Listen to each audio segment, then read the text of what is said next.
Hey guys, it's Dan O'Donnell with HouseBopper.com, and a lot of people want to buy fixers because they want to get a great deal, and they'll buy something that might need paint, carpet, replace a couple windows, maybe the steps on the front porch are rotten, and part of the roof and gutter are falling off, and they say, hey, no big deal, a few weekends of work, I can do that all myself, and then I'll be owning a house that's worth quite a bit more than what I paid for it.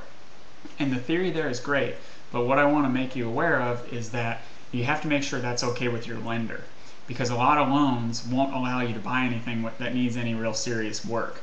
I mean, if the paint's old and dingy, they're not usually going to care about that. If you want to redo the countertops just because they're outdated, that's going to be fine. But if it's things like, the gutters are falling off, the roof needs to be replaced, there's rot on the porch, things like that may cause the lender not to make the loan to you. So that may need to get fixed before closing, which means you're either going to need to pay a little bit more usually to have the seller address that. If you're lucky, maybe the seller will address it as a part of the deal without you paying more for it.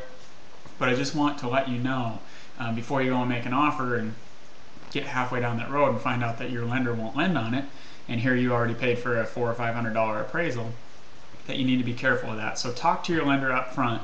If you're the kind of person that wants to put sweat equity into a home and fix it up yourself, talk to them to make sure you understand what can and cannot be done. And there are construction loans out there that will let you do a lot more work than typical loans will, and they'll actually build that into the loan to allow you to take money after closing to do the work and get it done.